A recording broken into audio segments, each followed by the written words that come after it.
Okay, it's 2:15. It is July 10th, Tuesday, and I'm on my way to walking to the boat, and I'm going to do a video about how to catch the elusive Chester River crab today. The reason the Chester River crab is so large and so formidable is because the rotation of the earth.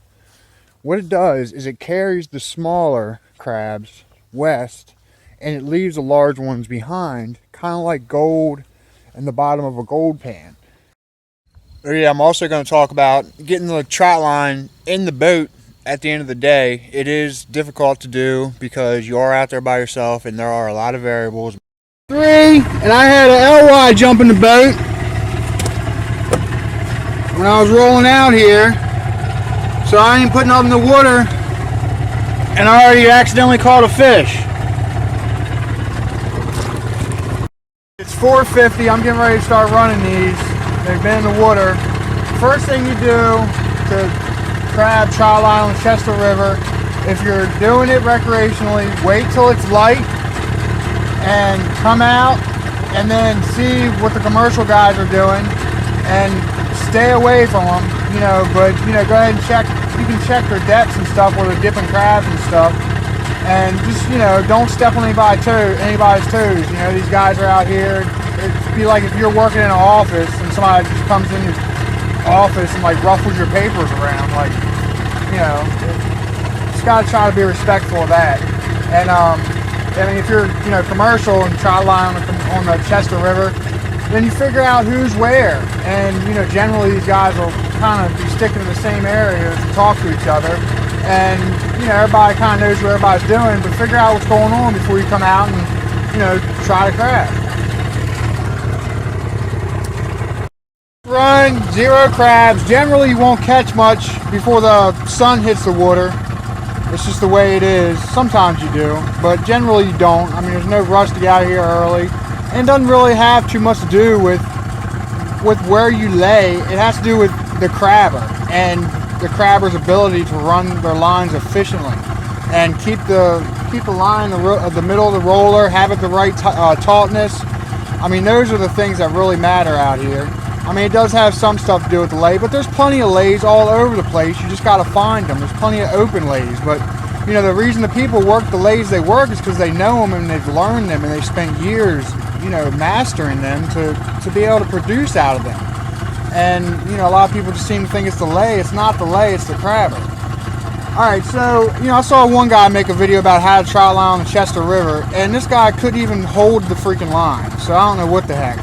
But I didn't catch one crab that run. I'm going to go ahead and do a run by run with this as well, instead of round by round. Every run I'm going to say what I caught. But if this doesn't pick up, I'm probably just going to stop making this video. Alright, so I'm getting ready to get on this next one and see what happens. Should catch something on it. Alright, second run, 5:15. I didn't see a crab. So, I mean, this is not looking good. The tide's way up, so I'm at a, complete high tide, and with it not being light yet. So hopefully when the tide starts moving out, I'll start putting some in the boat. Alright, it's 5:30. It's right in the middle of the, high tide, so the water's not moving. You're not going to catch as many crabs. We have a waning crescent moon right now, and as you can see, they're both over there. And another thing, everything seems really good for a good day of crabbing today, because I'm going to be working the outgoing tide all day. The wind's blowing from west-southwest and doesn't have no east in it, so it'll kind of keep the tide up, and I just noticed I do better crabbing when the tide's up. So it should be a good day, but it's middle of high tide, so the water's not moving, but still got our first 2 crabs on the boat.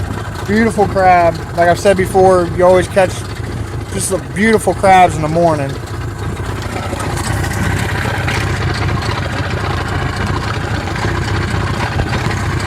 Run number 4, caught 1 crab on that. So altogether, I have 3 crabs on the boat. Oh, nice. 5:52, and my dad, my brother, my uncle, and my cousin, they all taught me that you want to kind of ease the crabs on up the line sometimes, especially when it's slow like this. And, I mean, if you can visualize just kind of real softly, gently easing the crabs up the line, you know, it might help you out a little bit. All right, so that was run number 4, and like I thought, the sun's getting ready to hit the water, the tide's getting ready to start moving a little bit, and I got 6 crabs on that run. So it's picking up definitely. So I gotta hurry up, and I really don't have time to make this video, but I'm gonna go. I already started, so I'm gonna go ahead and do it. That was run number 5. It's 6 o'clock. Caught 1 crab. Got that beautiful sunrise getting ready to happen. Not as beautiful as the other day. And something else that's really important with this stuff is, as far as the tautness of your line is concerned, you want to try to keep your bait, you want your bait to come out of the water between 1 and 2 foot from your roller. You want to try to keep it in that sweet spot. While I got the backdrop of this sunrise, I'm going to go ahead and talk a little bit about laying your lines out. When you lay your lines out, you know, of course you throw your anchor out and then your buoy, and I show how to do all that. But as far as the tightness of my line, I guess I don't really talk about that when I lay it out. See, what I like to do is I like to make sure it's a little bit tight, because it's a lot easier to loosen a line than it is to tighten a line. I mean, as you can see, you know, in a lot of my videos, you see me loosening the line. I very rarely ever have tightened the line, just because, you know, I keep everything a little bit taut in the beginning and just kind of loosen as I go, you know, as the day progresses. And you also got to go with the tide too, because on a high tide, your buoys lift up and your lines tighten a little bit. 6:20, the sun's really on the water now. That was my 7th run of the day, and on that one I got 7. My engine's running, it almost acts like it wants to cut out on me, but now it's not doing it. I was gonna go ahead and adjust that little screw, but it's not doing it now. So, all right, run number 8, 6:25, and look at that beauty. Oh my gosh, 3 crabs. All right, run number 9. It is 6:35. Got 3. It is now 6:47. That was run number 10, and we got 6 beautiful crabs. 6:55. Run number 11, and I did not see a crab. Alright, it's 7:07. That was run number 12. I got 2 crabs on that one. My engine's running a little bit rough. I keep a gallon of 50-to-1 mix on the boat, real heavy with sea foam, in case, you know, that's generally what it is. It'll be just a little bit of bad gas mixed in there. So I'm going to go ahead and put that in there, and, you know, hopefully it'll clear up. And I can tell that the tide is running out pretty decently, because I look at my buoys, I can see the swirls around them. So that's a good sign. Even though we got this west wind, which even though the tide's trying to go out, that west wind will kind of try to hold it in. But it's not enough of a west wind to really make too much of a difference. So things should hopefully continue on about like they are. Well, run number 13. Engine died halfway through. Got 1 crab. It's 7:45 right now. I'm just trying to figure out what the heck's going on. I think it's bad gas. I put that extra in there, and I don't know what's going on with it. So I'm just kind of trying to get back up and running again. I've been messing with it, you know, for the past 45 minutes. Might have to paddle around, pick all my lines up, and then paddle in. We'll see if I can get it going.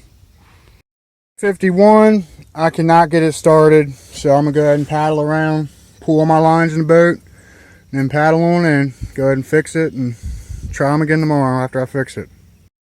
Alright, well, since my engine's down, I can go ahead and, and I got all day to do this, because I'm not going to be crabbing anymore. I'll go ahead and do a quick rundown on how I get these up. Of course, it's different when my engine's working, but it's still the same basic principle. First thing you want to do is you want to have your buoy in your hand. And then you take this clip right here that's in my hand, okay? You hold that in one hand, and you hold the anchor line in the other hand. And then with the clip, you go ahead and you put it around something. I'm going to go ahead and try to do this while I'm holding the phone.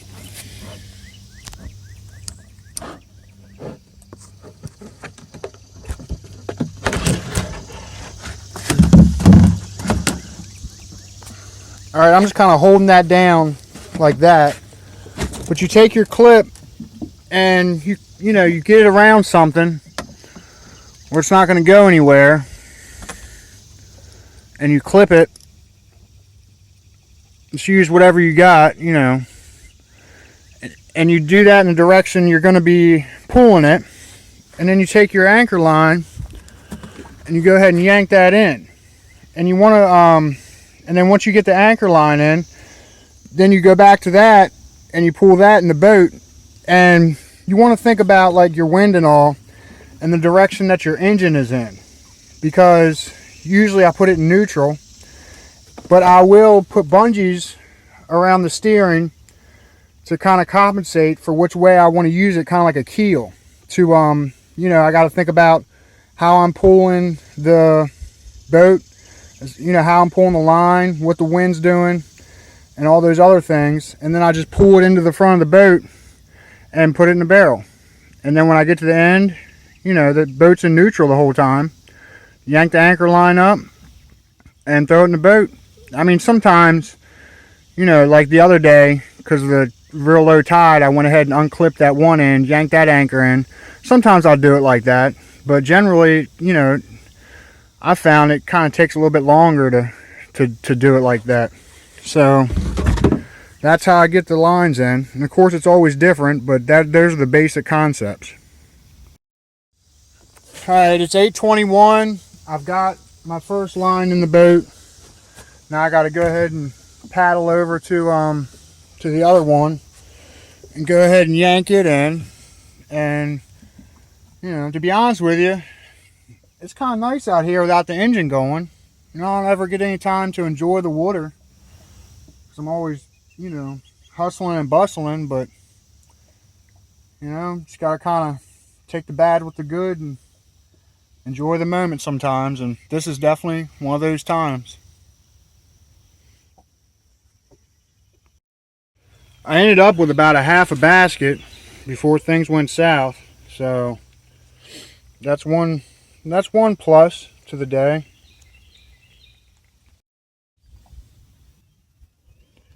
Alright, here's how I'm doing this. I'm just sitting on the bow. Of course, I'm using both hands. I'm just paddling,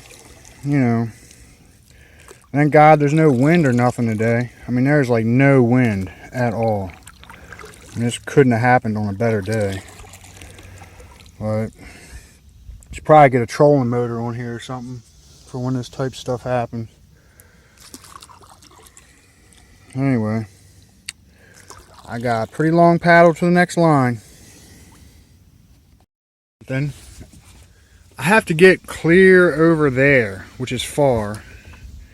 And the wind's blowing right in that direction. So what I'm going to do is I'm going to try to take this tarp and make it into a sail.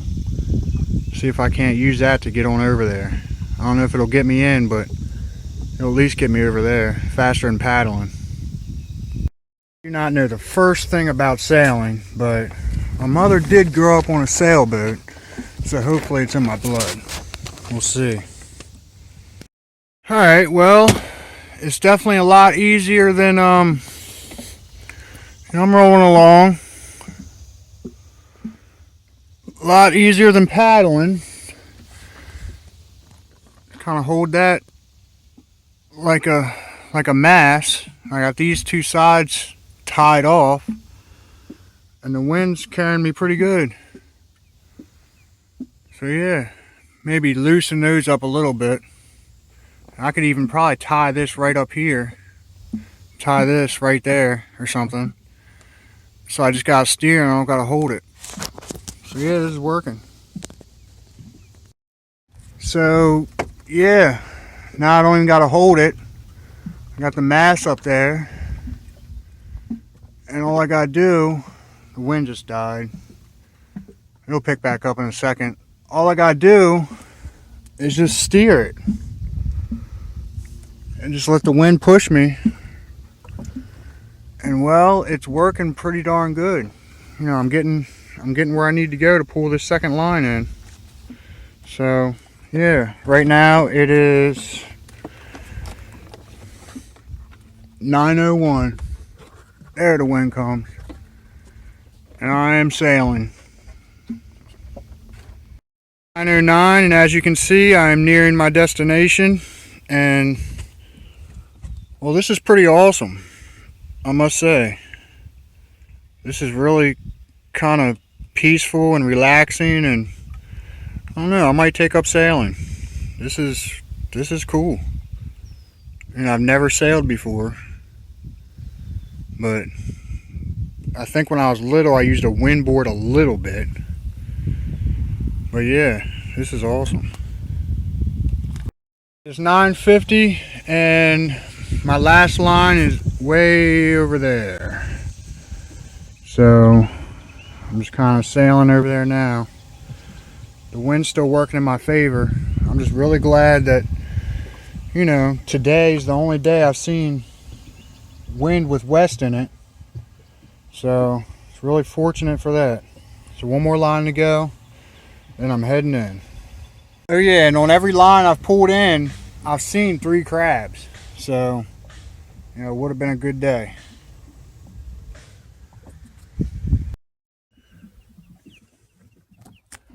Alright, it's 10:17. I got all the line in the boat. That line, I saw about 3 of them. I'm underway now. I guess that's a sailing term for port. So we'll see how long it takes me to get there, and I'll go ahead and explain how many miles I had to sail today. When, you know, later once I get there and stuff, and times and all that. Way here. Here's how I started keeping my anchors today.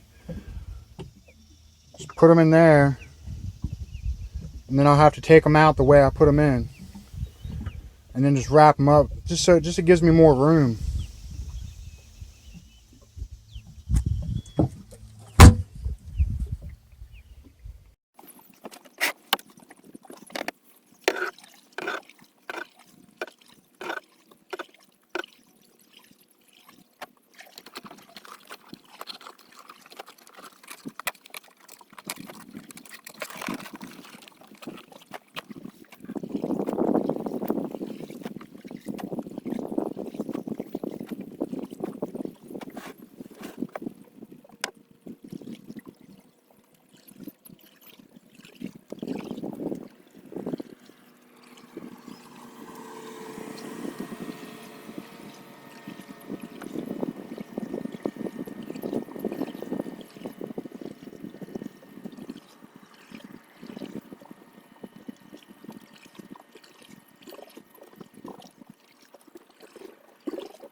$11:13. I've been paddling for a while, and there's nothing like hearing that sail fill up.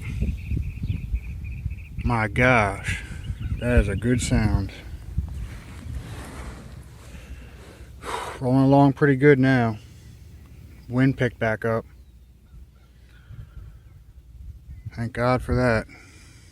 Still got about a mile to go, I think. It's getting there.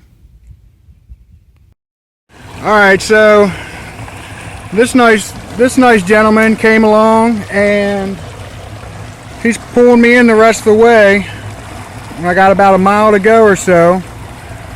And you know, his father's a waterman, so you know he knows how it is out here. We always help each other out when we see somebody stranded.